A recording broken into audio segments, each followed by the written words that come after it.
नौकरी में अगर एक पढ़ा हुआ व्यक्ति अगर नौकरी पा जाए, अगर उसको रोजगार मिल जाए, तो बताओ अगर 50,000 1 लाख की नौकरी इस घर में, इस मड़ई में एक नौजवान को मिल जाए, क्या वो अपना शौचालय नहीं बना लेगा? क्या वो अपना आवास नहीं बना लेगा? वो अपने लिए राशन नहीं खरीद लेगा? वो अपने बच्चों की शिक्षा चिकित्सा नहीं दुरुस्त कर लेगा? तुम हमारे ठेकेदार क्यों बने हो? हम इस देश के भिखारी नहीं है, हम इस देश के हिस्सेदार हैं। अगर केंद्र से और राज्य से 100 नौकरियां मिल रही है तो हर जाति हर धर्म को मिलना चाहिए। अगर 100 नौकरी केंद्र से चली तो 10 ठाकुर साहब के बेटे को मिला, 10 पंडित जी को मिला, तो 10 यादव को मिले, चौहान को मिले, बिंद को मिले, कच्छप को मिले, सारे लोगों को मिले। ये लड़ाई हमारी है। आप कर दो। आप जातिवाद जनगणना से क्यों भाग रहे हो? आप बताओ, सत्ता में बैठे ये सत्ताधारी जातिवाद जनगणना से क्यों भाग रहे हैं? आप इस सच्चाई को समझने की कोशिश करिए। सम्मानित साथियों, ये जातिवाद जनगणना जिस दिन हो जाएगा तो उस दिन तय हो जाएगा कि किसकी कितनी संख्या है और किसकी कितनी हिस्सेदारी है। आप बता दो कि सुप्रीम कोर्ट का जज कौन है? आप बता दो विश्वविद्यालय में कुलपति कौन है? सबसे ज्यादा IAS कौन है? थाने पे दरोगा सबसे ज्यादा कौन है? हर जिले में DM कौन है? एक तुलना हो जाएगी, एक दूध का दूध पानी का पानी हो जाएगा। ये बेईमान इस डर से जातिवाद जनगणना नहीं करना चाहते हैं। क्योंकि देश के 90% यहाँ का रोजगार, यहाँ की व्यापार, यहाँ की बड़ी कुर्सियों पे इनकी कब्जा है, तो जातिवाद जनगणना कैसे करेंगे? इसके लिए पिछड़े वंचित शोषित समाज के लोगों, हमको जाति धर्म में बैठ करके नहीं बटना टूटना है, नहीं बिकना है। अगर लड़नी है तो हिस्सेदारी की लड़ाई लड़ो। ये फ्री की व्यवस्था जो सरकार दे रही है, हम लोगों को मौत दे रही है, मौत। आप पहचाना कि ये 20 किलो राशन, ये 20 किलो गेहूं, चना दाल आता है, हमारी औकात नहीं है। ये चक्रवर्ती सम्राट महाराजा सुहेलदेव के आप वंशज हो, आप महाराजाओं के वंशज हो, आज झुग्गी झोपड़ी में रहने के लिए मजबूर हो गए हो। इसका जिम्मेदार है कौन? इसका जिम्मेदार हम लोग स्वयं हैं। एक दूसरे का दुश्मन बन करके सही और सही की फर्क और गलत को गलत का फर्क जब तक नहीं पैदा करोगे तब तक कुछ नहीं होगा। ये इतिहासकारों ने हमारे इतिहास को इतने मिट्टी के अंदर दबा दिया था कि जब तक महापुरुष ये राजभर समाज के ऐसे दिग्गज लोग हमारे बीच में बैठे हैं, इन्होंने कहा कि मैं रक्षण का क्या बलिया में हमने इतिहास को जगाने का काम किया। आपको चरण बंधन है कि आप लोगों के वजह से हम लोगों को बोलने का अधिकार, हम लोगों को इतिहास जानने का अधिकार मिला। आप पढ़ाई करो, अपने बच्चों को शिक्षित करो और उस लड़ाई को समझो कि आज ये नेता हमारे लिए क्या चाहते, हमारे भविष्य के लिए इनकी कितनी पीड़ा है, कितना दर्द है। हम लोगों को एकजुट करके ये बेईमान हम लोगों के हिस्से को लूट रहे हैं और हम लोग लुटवाने में उनकी मदद कर रहे हैं और जो सही है उसका हम लोग खुल के विरोध कर रहे हैं। सम्मानित साथियों, ये महाराजा सुहेलदेव ये मामूली सुहेलदेव नहीं है, ये भगवान है।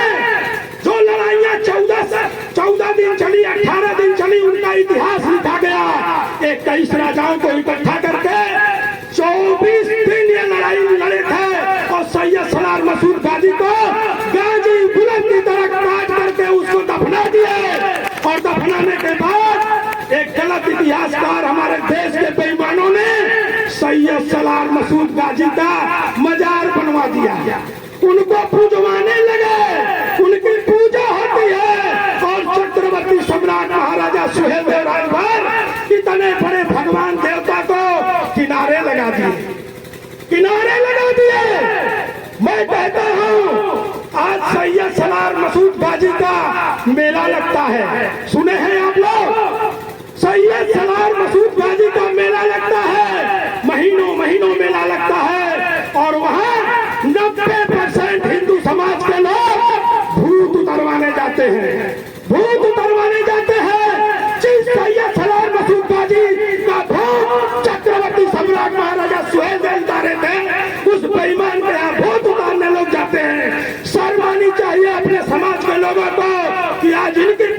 होनी चाहिए तो पूजा उस बेईमान का हो रहा है जिसका भूत चक्रवर्ती सम्राट महाराजा सुहेल देव राजभर जी उतारे थे।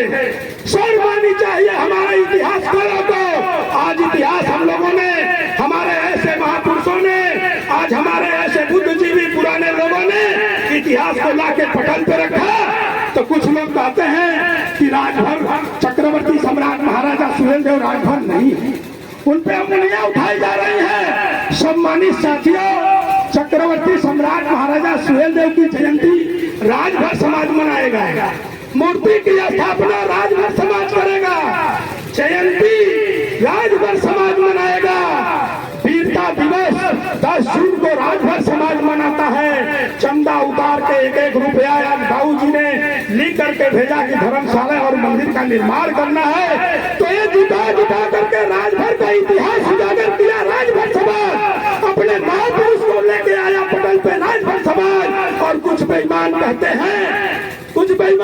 हैं कि नहीं हमारे हैं, ठीक है, हमारे बाप को अगर अपना बाप कहते हो तो हमको इस बात का घमंड है, लेकिन तुम भी अपने घरों में, अपने मोहल्ले में लगा दो तस्वीर महाराजा सुहेल देव की। पूजा करने के लिए हम लोग तैयार हैं।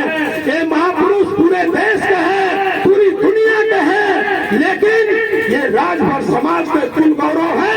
अगर इन पे आ चाहिए तो राजभर समाज कभी क्रिमिनल एक्ट में हुआ करता था। ये क्रिमिनल एक्ट किसी गाजर मूली की चोरी के लिए क्रिमिनल एक्ट राजभरों पे नहीं लगा था। ये राजभर के एक बेटे में वो खून था, वो उबाल थी, और 100 सैनिकों की काटने की कुर्बत थी, तब राजभरों को मुगलों और अंग्रेजों ने क्रिमिनल एक्ट में डाला था। साथियों, ऐसे नहीं डाला गया था।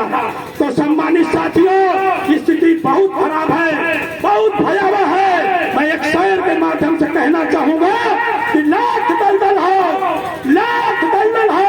पांव जमाए रखना, हाथ खाली ही सही, हाथ ऊपर उठाए रखना।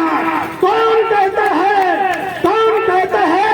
चलनी में पानी नहीं रुकता। सम्मानित साथियों, बर्फ जमने तक हौसला बनाए रखना, बर्फ जमने तक हौसला बनाए रखना। और ये सुहेल क्रिमिनल एक्ट में हुआ करता था। ये क्रिमिनल एक्ट किसी गाजर मूली की चोरी के लिए क्रिमिनल एक्ट राजभरों पे नहीं लगा था। ये राजभर के एक बेटे में वो खून था, वो उबाल थी, और 100 सैनिकों की काटने की कुर्बत थी, तब राजभरों को मुगलों और अंग्रेजों ने क्रिमिनल एक्ट में डाला था। साथियों, ऐसे नहीं डाला गया था। तो सम्मानित साथियों, स्थिति बहुत खराब है, बहुत भयावह है। मैं एक शेर के माध्यम से कहना चाहूंगा कि लाख दलदल हो, पांव जमाए रखना, हाथ खाली ही सही, हाथ ऊपर उठाए रखना। कौन कहता है चलनी में पानी नहीं रुकता। सम्मानित साथियों, बर्फ जमने तक हौसला बनाए रखना, बर्फ जमने तक हौसला बनाए रखना। और ये सुहेल